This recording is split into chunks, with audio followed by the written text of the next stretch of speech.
From news and views, issues and opportunities, we'll have in-depth conversations with decision makers to find out what they know and what they think. I'm Rico Hizon, inviting you to join the exchange because your business is our business.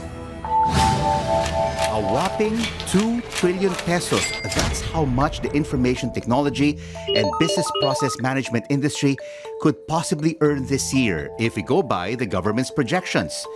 Even the COVID-19 pandemic, which forced a number of businesses to close shop, did not stop the industry from expanding and securing the country's spot as a leading provider of support and outsourced services in the world. And as COVID-19 infections decline, the government is telling Filipinos it's safer to go out and working on site is a must. But some BPO agents say they'd rather look for jobs elsewhere if working from home is no longer allowed. How can the multi-billion-dollar industry balance shifting policies and employee concerns? The future of sustainable work for IT-BPM companies in our C-Suite vision.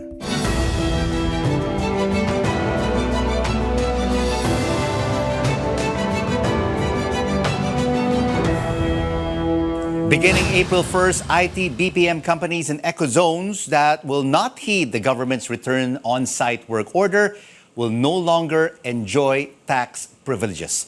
Let's now have an exchange with Finance Assistant Secretary and Spokesperson, Paula Alvarez. Paula, thank you so much for joining us. Why didn't the Finance Department grant the request of BPO companies and PESA to extend the work-from-home setup?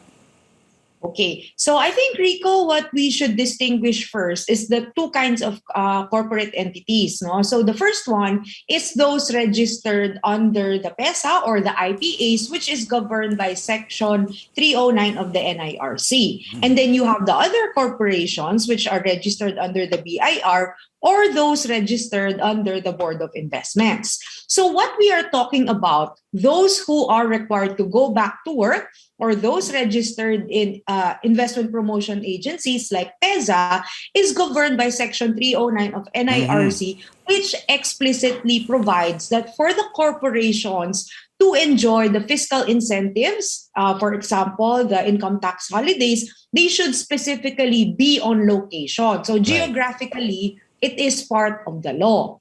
However, those under the Board of Investments, because we also have IT industries which are registered under the Board of Investments, they may still have these incentives even if they do not work on location. Right. So I think those are the things that we need to distinguish. Okay, so it's clear, no? There are two groups, no? One's PESA and one is Board of Investments. But were consultations held with the BPO companies inside PESA prior to the announcement of the Department of Finance decision?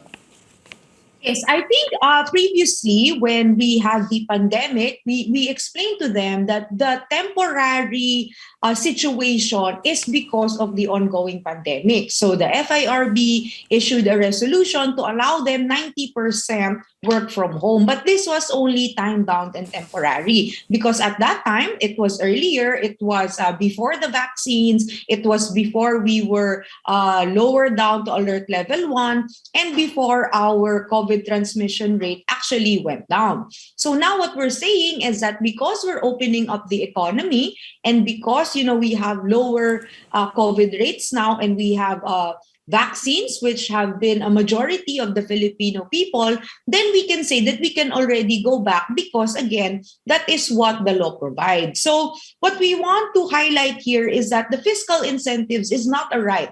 It is a privilege granted under the law. And for us to avail of them, we need to follow the conditions under the law. So if the legislature does not amend this section, then all PESA registered industries or those registered under other investment promotion agencies must go back on site so that they can avail of their incentives. But is the Department of Finance still open to dialogue with some of these BPO workers groups who are working within PESA?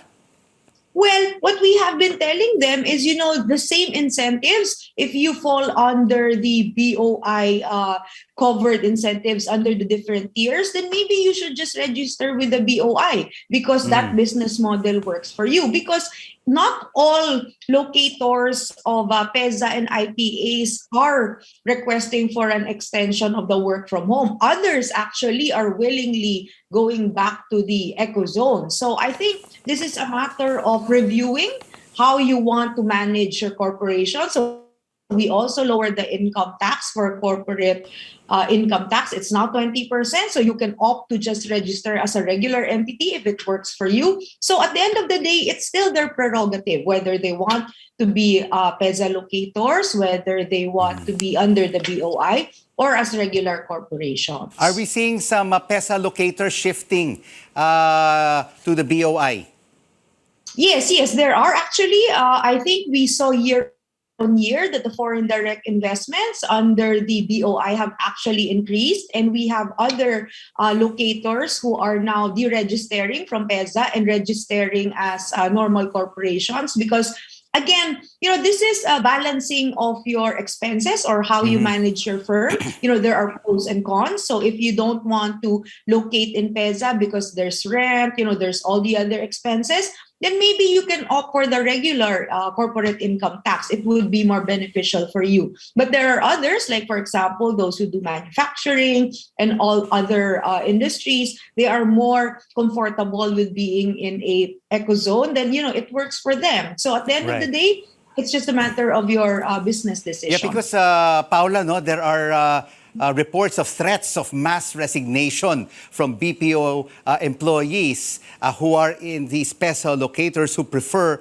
remote work. How concerned is the Department of Finance with these reports of mass resignations? Well, as you may know, our economy is slowly going back and, people need employment and we're trying to provide more employment. So at the end of the day, it's up to them. If they want to resign, then maybe a better suited corporation is more comfortable for them. Then we hope they find, a better setup. But again, at the end of the day, everyone right now is looking at how do you manage your income? How do you get back to employment status? I mean, there are a lot of industries that are struggling to open up again their economies and to provide jobs for their employees. So it's their decision. And how significant, Paula, is the IT-BPM industry now in terms of contribution to economic growth? Yeah, so what we're looking at is from 2016 to 2019, the IT-BPM firms have enjoyed an average of 26.30 billion in total tax incentives. So on average, around 85% or 22.32 billion of total tax incentives came from income tax holidays. So if this is the amount of income tax holidays they are enjoying, then if they shift to another industry or if they shift to non-PEZA register, then they would have to fill in that gap of taxes that we actually forgo. So it's a matter of creating economic activities as well within the ecozone, because at the end of the day, that's how we came up with the ecozone laws, right? To encourage economic activities. So we're also losing economic activities on the condition that they were supposed to operate in the ecozone in exchange of the tax incentive. So what we're saying here is we're actually losing money giving them incentives. So if they don't want to operate inside the ecozone, then they would have to pay those incentives that we've actually given them. So it's a matter of balancing their business model as well. Thank you so much for this IT-BPM Exchange Finance Assistant Secretary and Spokesperson Paula Alvarez. And now here's a rundown of this week's top business stories. The government's total debt inches to a new high of 12.09 trillion pesos as of end of February, in part due to a weaker peso against foreign exchanges like the US dollar. Credit rating group S&P says the Philippines is one of the countries in the Asia-Pacific that are most at risk from the impact of rising oil and commodity prices. The Bangko Sentral ng Pilipinas projects consumer prices in March to settle within the 3.3 to 4.1% range. And high-ranking politicians are supposedly behind the smuggling of vegetables from China. Senate President Tito Soto says it is now up to Malacanang to put its foot down on the Agriculture Department and the Customs Bureau. And we'll take this quick break, and when we come back on The Exchange, where your business is our business. It's back to office work for BPO employees, but will the shift be seamless? We get insights from the BPO Industry Employees Network. And we explore the possibilities of hybrid and remote work in the BPO sector with Concentrix, right here on CNN Philippines. News you can trust.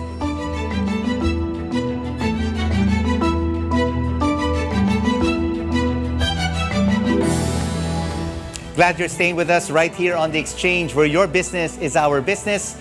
I'm Rico Hizon. In a bid to lessen heavy traffic in Metro Manila as COVID-19 restrictions ease, the MMDA proposes changes in the work setup. And among them is adopting daylight saving time, or earlier operations of 7 a.m. to 4 p.m. The agency will consult the Civil Service Commission on this matter. It also recommends a 4-day work week, a scheme which will be adopted by the judicial system.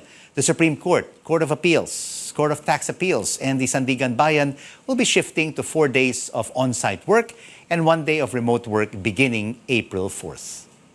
Despite numerous pleas, the government rejects the request of business process outsourcing companies to extend their work-from-home arrangements and gradually return to the office. So what will be the policy's impact on the workers? Let's now have an exchange with BPO Industry Employees Network's RC Paraino. RC, thank you so much for joining us. Maraming salamat. Paano naghahanda ang mga miyembro ninyo sa BPO sector sa muling pagbabalik sa mga opisina? Sa amin, yung paghahanda namin parang wala kailangan mo na lang sundin kung ano yung sinabi ng gobyerno pati ng kumpanya na balik opisina. Pero ayun, sobrang traffic pa rin, siksikan, sobrang hirap ng biyahe. Kaya Kinausap ba kayo ng gobyerno, especially the employees who are working within the PESA sites, kung ano ang pinakamagandang working setup para sa inyo? doon nga po kami nagtataka dahil wala pong naging workers consultation. So biglaan na lang yung naging decision nila na parang kinakailangan bumalik on-site. Sabi nga namin sa Ben, mas nilalaban namin ngayon na ang hybrid ang bagong new normal. So panawagan namin na bigyan ng chance or depende ko sa mga empleyado kung gusto nilang mag-work from home dahil napakalaking tipid nito para sa mga empleyado lalo na napakataas ng gasolina ngayon.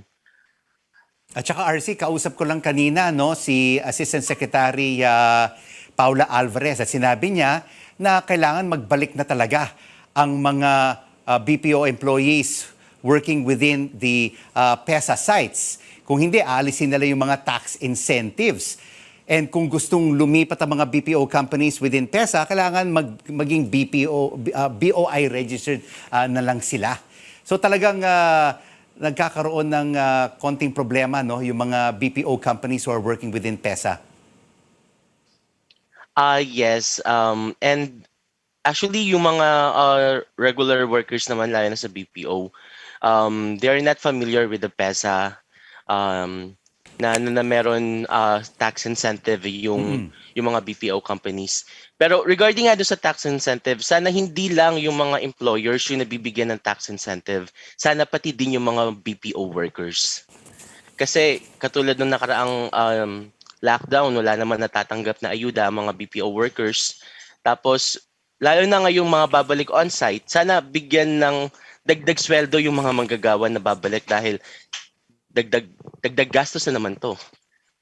RC, meron bang nagsasabi sa iyo mga members ng group or ng mga members or mga colleagues mo within the BPO industry na magre-resign sila dahil mas pabor sila sa work from home setup?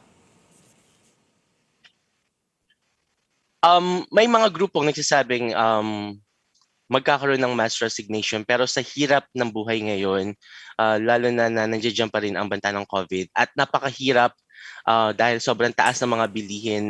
Hangga't maaari, ayaw namin magkaroon ng mass resignation. Ang mas panawagan namin, dagdag sweldo sa mga manggagawa na mag-on-site para makatulong sa mga BPO workers at payagan kung gustong i-continue ang work from home para dun sa iba na gustong, dahil malaking tulong ito lalo na sa mga solo parent. Ano namang sinasabi ng mga BPO companies sa request ninyo na kung babalik kayo full-time sa kanya-kanyang mga opisina, idagdag ang mga sweldo ninyo kasi sa taas ng mga bilihin ngayon?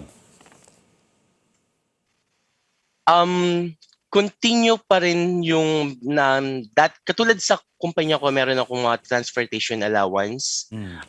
Pero mawawala na siguro yung internet and electricity allowance na binibigay sa akin. So wala pa talagang totaling plano kung idadagdag ba yun. Pero mas maganda sana kung yung gobyerno mismo ay magkakaroon ng batas para sa mga mag-o-onsite na BPO workers. Kasi choice, parang it's company prerogative kung magdadagdag sila ng allowance sa amin o hindi. Hindi rin maganda no, kung magkakaroon ng mass resignation sa BPO sector because ang dami-daming na-employ. No? More than 1.5 million Filipinos are being employed by the BPO sector. At kung may mass resignation at lilipat sa mga ibang industriya, the government will lose a large portion of revenues from the BPO sector. That's actually correct. Lalo na sa hirap ng buhay ngayon, sobrang hirap mawalan ng trabaho, ng pagkakakitaan. Sana magkaroon na lang ng dagdag ayuda sa mga manggagawa. Ayun yung napaka-importante.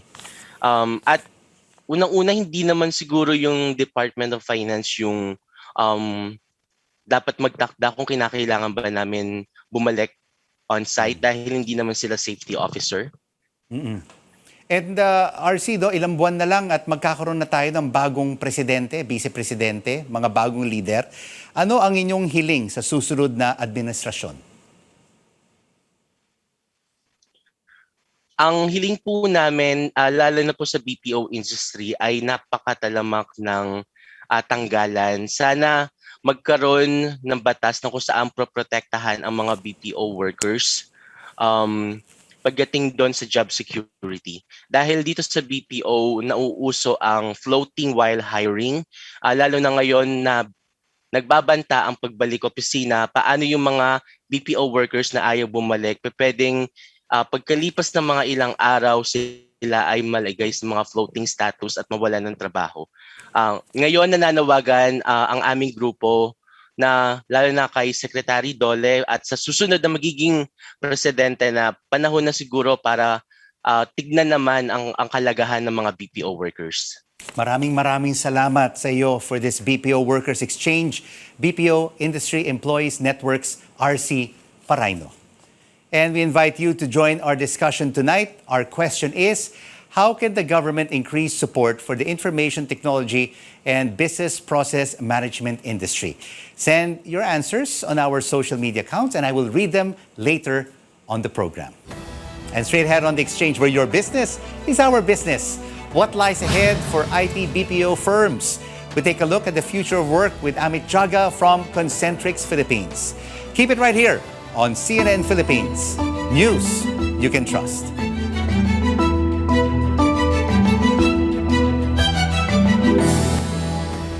Welcome back to the exchange where your business is our business. I'm Rico Hizon. On to our discussion on social media, we asked, how can the government increase support for the information technology and business process management industry? And here are your responses. Prospero Pulma says, if it ain't broke, don't fix it, referring to the policy urging BPO employees to work back on site. He adds the work from home setup contributes to the decongestion of Metro Manila as many BPO agents return to their provinces. JC Capanas shares the view. He believes the government should incentivize and not penalize BPO companies that want to implement remote or hybrid working schemes. And for Glenn Mark Parientos, the government should invest further in telco infrastructure and improve the business climate in provinces to encourage companies to do business outside of the national capital region. Well, thank you so much for your insights. Keep joining the discussions on CNN Philippines' official social media pages. The COVID-19 pandemic has transformed our work environment, with a number of companies realizing the benefits of working from home on employee productivity and well-being. So how did this become a game changer for those in the IT-BPM industry? Let's now have an exchange with Concentrix Philippines, Amit Jaga. Amit, great to have you with us. So how did the COVID-19 health crisis transform your firm's operations from on-site work to remote work? First of all, thank you for having me again, Rico. And I think the pandemic brought in a lot of challenges, but one of the silver linings that we really saw with the pandemic is that we've been able to transition our virtual journey very, very fast. Today, we have literally more than 1 million people in the IT BPO sector in the Philippines who are working remotely. And all this happened because we were left with no choice. There was a point when our business came to a complete standstill because we could not get people into the offices because of lockdowns. And this was the way in which we were able to continuously, meaningfully contribute to the economy of the Philippines by having 80% of our workforce at one time actually working from home. And now, with things opening up, I think hybrid is the way to go, is what we're really seeing in the industry. So you really prefer hybrid work. So how are you working around this latest ruling from the Department of Finance that all PEZA registered located BPOs should all go back to work? And you have a lot of your sites in PEZA locators. Yeah, we are largely PESA located, and most of our sites, actually 46 of our sites, are actually with PESA. And it is becoming tough because the challenge is that while the government wants us to be back, and we are happy to operate out of anywhere, but our staff really wants to be at home. And I think more than the staff preference, when I look at somebody who's been living in the Philippines for the last 6 years, I mean, we've had so much traffic congestion, we burn so much fossil fuel, we lose so much productive time on the roads. We am also hearing that we're looking at a 4-day work week now to just reduce some of the impact on the environment and traffic. And here we have a captive 1 million plus BPO workforce who can actually very meaningfully contribute to the economy, working in a hybrid model where they can actually work 3 to 4 days at their homes. So first of all, I think the way we are tackling this is by going back to the government authorities, by going back to the FIRB, and really putting our case forward through the IT BPO industry forums and individually as companies as well, to really relook at this entire proposal, because I think this will not only create an impact in the overall competitiveness index of the Philippines, it will create a detrimental impact on the staff that is actually working for the BPO sector. Yeah, because Amit, if your employees do not return in full force to these PESA sites, you will be losing your tax incentives. We will be, and see, each company is taking its own stand, but Concentrix has taken the stand that we will actually take a hit on the tax and let go of the incentives versus impacting our staff. But really, those dollars could go into various other places. That those dollars that we will lose could go into staff welfare, could go into CSR activities. So again, we are very humbly requesting the authorities to relook at this decision. So right now, Amit, how many percent of your employees at Concentrix are back on site? So we are about 35% back into our sites. So 65% of our staff is still working in a more hybrid work at home environment. And we're now opening it up for our people to say that, if you feel uncomfortable in your homes, because, we did a lot of the work at home in a knee-jerk environment. So people who have small houses, etc., if they want to actually work from our sites, it's open for them. And I think we will probably settle somewhere between 60-40, where 40% of our staff will continue to be in our sites and 60% will stay at home. And do you still have agents and employees in their respective provinces or hometowns working from their homes? Actually, absolutely, yes. And two of the benefits, Rico, that we've seen with hybrid work at home. The first one is that we've seen a surge in our countryside or provincial workforce, areas where we could never actually go and set up offices. We are seeing that people are going back there and are very, very meaningfully contributing to their circular economies in those smaller provinces and cities. And the second thing that we're seeing is a very inclusive workforce. We've never had this much participation from working mothers, from people with disability, because, for example, somebody who's challenged on locomotive ability is now able to work from home and does not need to commute a couple of hours every day, which was very challenging for them. So we're suddenly seeing countryside, participation as well as more inclusive workforce in the overall organization. And at the moment, you mentioned you have 46 PESA sites, but you're also looking at BOI registered sites because this will give you more flexibility. And, this could also improve the hybrid working conditions that you're looking at. That's true, Rico. In fact, we've already registered 2 of our new sites with BOI. And we are thankful that at least that avenue is available for the BPO companies to move forward. But it is just disrupting the current business because the new business that is coming in and the new sites that we are opening up, we are going towards the BOI route. But we have a significant amount of our business which is actually part of PESA. And that's all, frankly, really disrupted at the moment. And of course, while you are talking to the government about some flexibility in your 46 PESA sites, what kind of plans does Concentrix have in the Philippines in terms of expansion and hiring more Filipinos? So Rico, you would recall when we last spoke, we were actually running at about 90,000 employees in the Philippines. We've already in the last about a year grown to 100,000 employees. So we're growing double digits. We feel that in the next 3 years, we could actually be about 150,000 staff in the Philippines. We're very aggressive when it comes to looking at new organizations for acquisition as well as our organic growth. Philippines has been a bedrock of our overall success within the BPO industry. It's been very, very competitive, very, very good country for us to make investments. I feel a lot more investments can come in, provided we are able to resolve some of these issues that we're dealing with.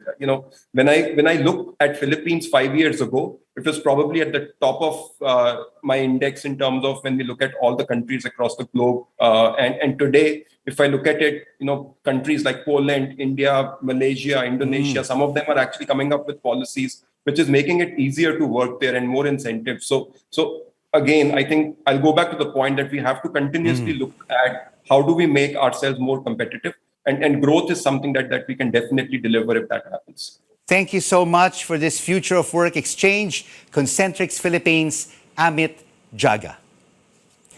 And this is the exchange. We make sense of the facts and the figures and the ups and downs of the business cycle because your business is our business. I'm Rico Hizon. Thanks for watching CNN Philippines. News you can trust.